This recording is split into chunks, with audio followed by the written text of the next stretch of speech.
Assalamualaikum warahmatullahi wabarakatuh. Salam sejahtera bagi kita semua. Salam Pramuka. Jumpa lagi di sini dengan Kak Jifara. Kali ini kakak akan memberikan sebuah materi yang lebih menarik dan dapat kalian praktekkan di rumah. Sebelum lanjut ke pokok materinya, bagi kalian yang belum subscribe, kakak harap kalian tekan tombol subscribe-nya. Karena subscribe itu gratis guys, tidak mengurangi kehormatanmu. Baik adik-adik, mari kita menuju ke materinya. Penjernihan air oleh Kak Jifara. Mendapatkan air yang bersih dan jernih merupakan idaman seluruh manusia di atas bumi ini. Karena tidak semua tempat di bumi ini dengan mudah mendapatkan air bersih. Beberapa harus melakukan mencari mata air. Beberapa di antaranya harus melewati proses penyaringan yang cukup rumit, hingga akhirnya mendapatkan air bersih.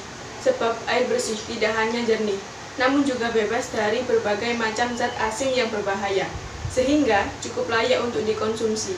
Beberapa proses ini sudah sangat umum dilakukan baik di kota, pedesaan, ataupun tempat terpencil sekalipun.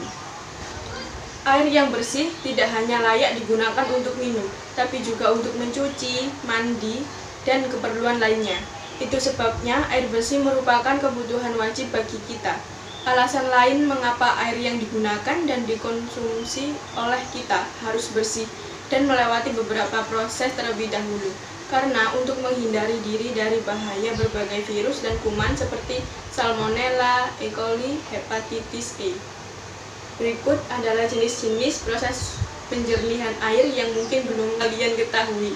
Namun, bisa menjadi alternatif pilihan jika kalian ingin melakukan penjernihan air. Proses penjernihan menggunakan bahan kimia. Proses penjernihan air ini dilakukan untuk mengubah warna air yang tadinya keruh menjadi jernih.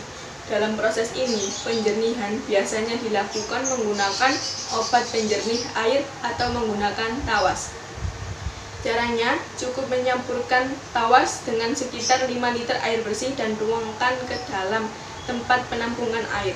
Aduk hingga merata dan diamkan hingga keesokan harinya. Sedangkan untuk proses penjernihan menggunakan bahan kimia, biasanya digunakan untuk air dalam sumur atau tangki besar. Zat yang biasa digunakan untuk penjernihan diantaranya adalah kaporit, kuprisulfat, klor, ozon, dan kimia lainnya.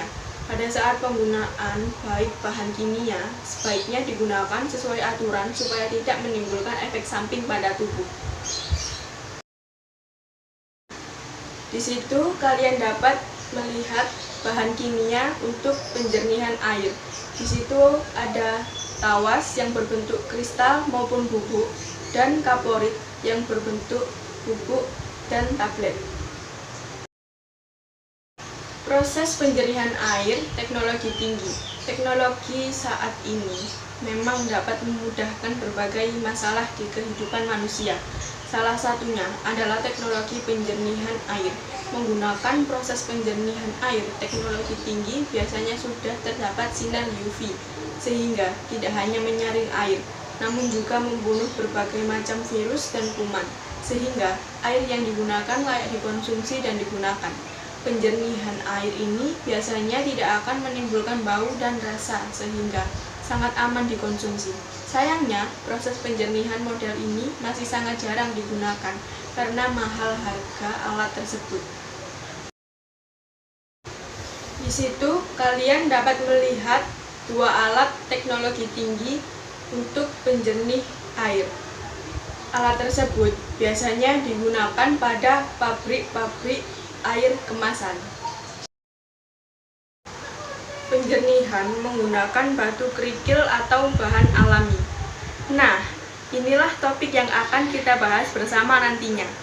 Jika kalian takut menggunakan bahan kimia dan ingin mencoba dengan bahan yang alami, proses penjernihan air bisa kalian gunakan dengan bahan-bahan yang mudah ditemukan.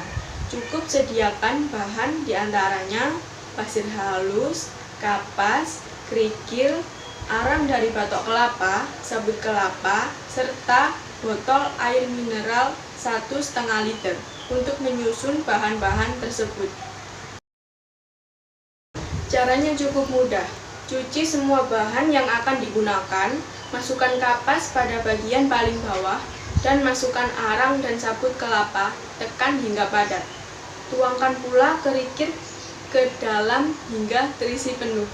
Berikan penyangga agar alat penjernih air sederhana ini dapat berdiri dengan baik. Lalu, tempatkan wadah di bagian bawah mulut botol untuk menampung air yang telah disaring. Jika dirasa cara di atas masih sulit untuk kalian lakukan, silakan tonton video berikut.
Nah, demikian adik-adik materi yang bisa kakak Jifara sampaikan.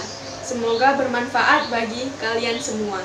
Jika berkenan, silakan tekan like-nya, kemudian tulis komentarnya, serta share di sosmed kalian.